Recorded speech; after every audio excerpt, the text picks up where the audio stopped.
ba, may validation pa man ito, ikitaon pag-ihapon, kaya kung pugod ko ba itong mga signatures, maaram ba ito hirang niragin pamirmahan, ngayon, kumbaga, pugod ko baliwag, ngayon hira ito na nagperma, so aada pa kita itong stage. Ngayon, as of now, di rin ko na ito napaparaka, kay kumbaga, ako na lang itong kinlive nga ito, na ako ng abogado, kaya na akong concentration ko daan, dinhi ko na probinsya, kung ano akong mga programa, ano akong mga proyekto nga mapapaabot niya, ano tuling natin na mahatag ang servisyo ng mga tao.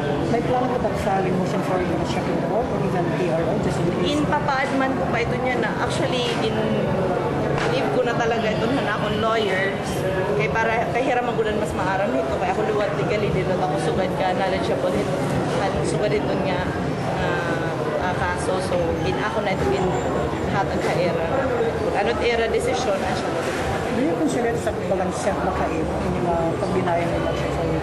well ha ako waray na ito haakon kaya importante ako niya na parang niya ng summer day masin gano'n nera pag pinamugong ang tao gano'n nera pag inulang ha ito niya tanan nga tikang han pagtikang pahining ako na administrasyon han ako paglingkod duro-duro na nera pag pinan tubi duro-duro na nera mga propa nga gipapagawa sa aton but still ano man ang bottom line hino man na nakalingkod hino na ada hino ang ginihiguman mga tao so asya ito hindi da confident ko ako ada na akong kumpiyansa nga pagtapod yan pagigugman mga tao di lagi hapon hanap haliyod ka So just in case magkaroon ng election, confident ka you will still emerge as yes wala problema May nakalawat mga preparations ko for your pare?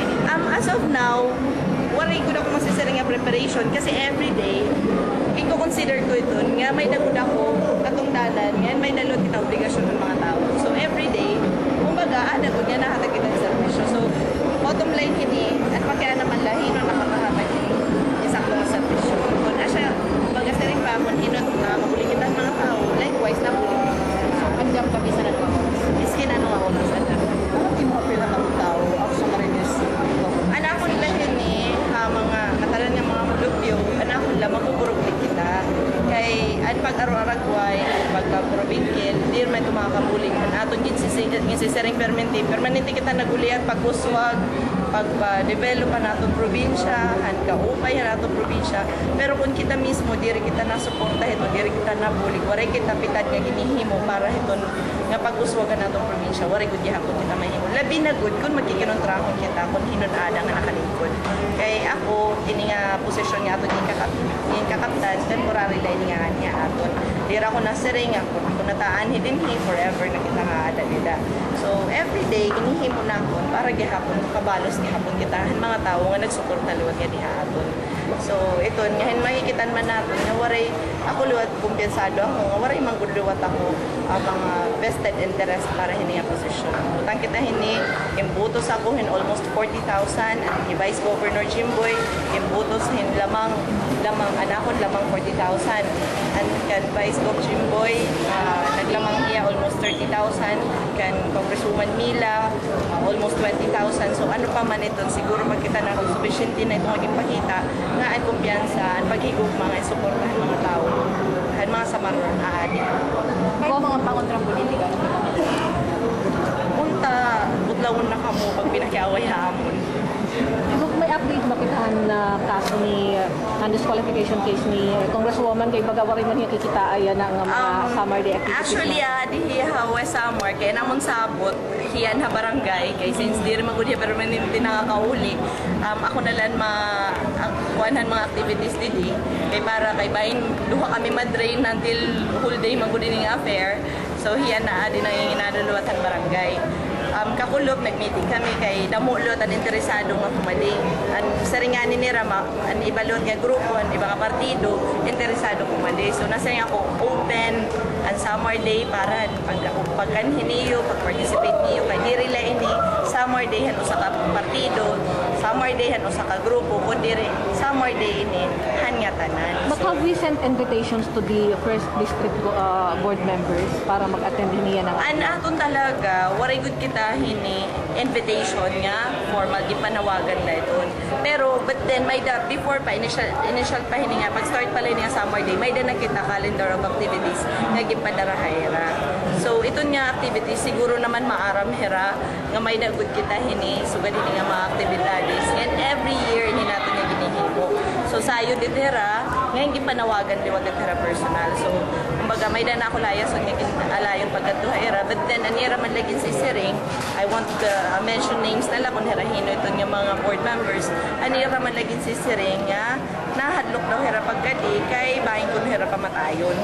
So I don't know kung hino ito nagahadlok ka era nga until now nasa rin ako well and security naman naton din hiya na ako naman ito ginilive ha PNP nga AFP so worry siguro kita dapat kahadlukan nga so ganito nga mga incident or so ganito nga pagkitabo. So ani ba naman liwat na kibitarlaan ay kay ginpipinan-usgan kun hera every time nga may dahera yung si said nga delegation or may dahera yung si said nga baka nagpa-participate hera in any activity han summer day. So asya ito nga ako dinala ko ito nagmamind kay so far kumbaga ada man damo pa man good kung magkikinita la ako nga dihan guti ay nga nagpipinan ulang mas kari ko na lang kitao ng dadamo nga nasuporta. Ma'am, other matters, update on PhilHealth coverage. Yes, and PhilHealth naton padayon ipon. So ginuhulat ko na laliwat ang aton capitation nga maabot kasi ang capitation asya lutot akon gagamiton for the improvement and hospitals at the same time and aton naman pag additional nga pagpalitan mga panginahanglan didahan hospital.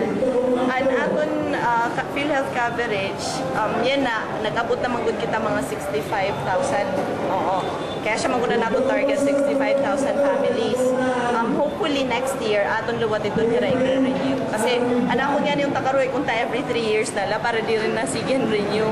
Oo, but then di rin man kuno pwede ma-undergo man gud kita ang process. So hopefully by January makaka-renew na kita era na luwat. Kung hinuan niya na nga ginpan sulod, an siya gihapon na naton i-renew. How much yan ato nagastos yan aparahan na summer day preparation? Celebration. Actually, may da kasi iba-iba. Kasi 3 million for summer day. And then may 3 million kita for sports. Ganun sports. Pero iba-iba na ito kay may cultural activities doon kita. So, asya ito na natin budget talaga para ito. Yan una kasi permanente ito na-short. So grateful nga niya ako kaya yan ang re-enacted budget hanggang ng 2010 na increase naman natin. Pero ang iba hiton nga budget hanggang ng cultural activities wari natin gasto sa ngatanan kasi we're planning to have a month-long celebration for this coming Christmas. So may nakita light at tree, tapos may para magribhong liwat din hiha mong tuhan katalogan. Ano po ba ang province daw nag-support ang LGU para ng mga festival? Yes, of course. Nag-support talaga kami. Kasi di rin man nila kakayanon talaga kay Kunherala. Naluluwi-liwat ako ng mga mayors nga bumbog sarado talaga herahan gastos.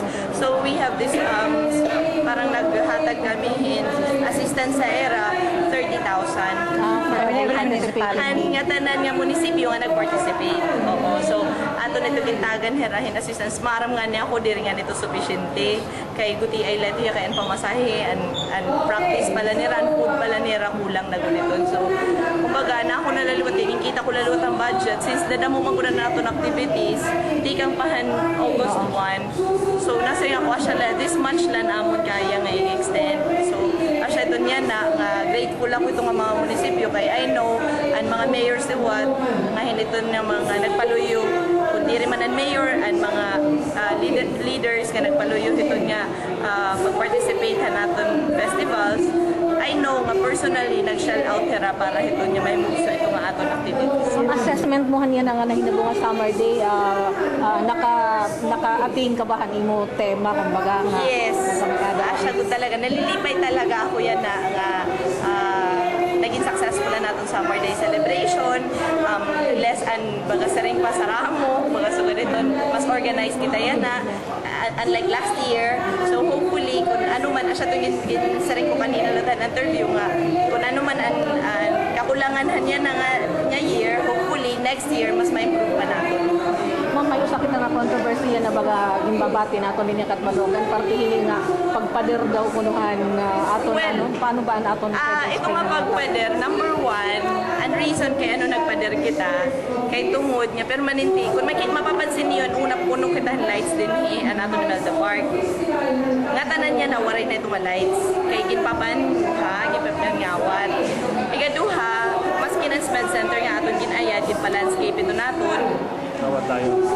Pero pala ka days, 2 days pala, while nagla-landscape pala hera, while nagla-landscape, diri pa nga natatapos, nagkakawaran ng mga tanong. So mismo liwan ang Tourism Council, lagyan nga ni nga, it would be better and mas easier for us kung naka-fence siya. Anyway, this is not a national road, this is not a provincial road, nor a municipal road, but this is a access road na han kanan province na kumbaga an una nga in nga pag-aari han probinsya gibutangan lahi ang access road, so karek singon pwede tayo niya i-fence. pero diri ba ito mapapektado ang aton hospital kay baga may balaod Diri. kita nga kinahanglan open accessibility nga daha mga Bali na ako hospital. ni himuon iton and dito nga side ang hospital open lahiya.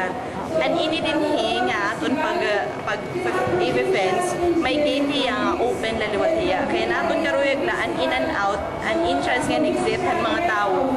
Aada lang nga madali naton pag monitor, so di liwat basta-basta nga mga kawatan and mga lights sa Imelda Park, especially this coming December nga an aton plano good talaga an pagpakaupay din hiya side labi na magpuputang kita yung mga lights. Ma'am, na istoryahan ba gihapon kay baga may na reklamuhan mga area kuno ngadto dito nga may DA haluyong nga diri daw hira nakakaagi. Actually, ini ako, I don't know kay kung anong ko in a way nga diri hira ma-heard, pero mga informal settlers kasi hira.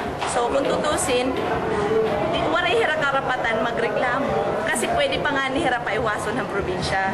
Pero ako, as the governor, kumbaga, human manggihapon kita na ayaw ko liwat iton kuhay ko daera kay siguro kung may daliwat hira kalugaring ko nira nga tuna, diri lotet hira magpipirit nga di na umukoy.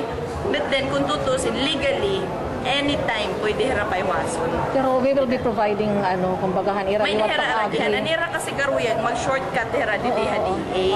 No yan ang taga DA luwat nagrereklamo kay pipinan nga watan liwatan nira office. So that's why nga ato nito pagpapaderon. Anyway, may usa pa man hirang aragihan. Pili na lahira kung papaiwason na lahira dida since wala hira agihan or masunod hira naton karek singon diri la na hira naton papaiwason pero may dahira other entrance or exit nga agihan. Pero it doesn't need any legislative action na mabaga so what Or kay kasi supplemental budget man yan ito ginaprubahan man ito sa Gunian. Thank you. Pero ito hirang mga informal settlers, diri talaga tatanggalon. As of now, Daming time. baga, okay, naluluwi-liwat ako nga magpaiwas sa era. Pero kung legally talaga, dapat ito hira pa iwason din na. Oo. Pero as of now, since di pa man lot gamiton ng probinsya, antuna, parang ayoko laan na ilo tira for humanitarian reasons na lang. Pero mga tasher, kagugay mo yan na term na very good plano na tanggalan na. We still don't know kung ano, kasi depende pa ito kung ano ang plano ang probinsya. Kasi syempre may dapamanliwat kita like by 2012, may dapaliwat kita plans for that. So depende pa ito. Pero parang singon, open pa gihapon ito anytime ang Yes, pagsulod na open. dahan Pero may gate la para may da kita control. Oo, kasi kung yan na para hindi yan nga open laura-ora mas hindi na agyan tao. Naglala na tayo na mo security ngayon na nangangawat. na ako din. Oo, kaya sa ito mga konsensya na nagkakababa ng kairan. Ang scholars, yes. Anyan na, kadang second sem, padayon gihapon naton. Pero di rin na parehas han previous, ang administration pa ni Congresswoman Mila, nga full scholar. Yan na, nag-flat rate na ako in 4,000. Tapos individual checks na ako nga igahatag era. Kay para, just to make clear lahaera nga, siya doon tira nakakarawat. At the same time, sigurado gud may nga ngat ng batas. Percent.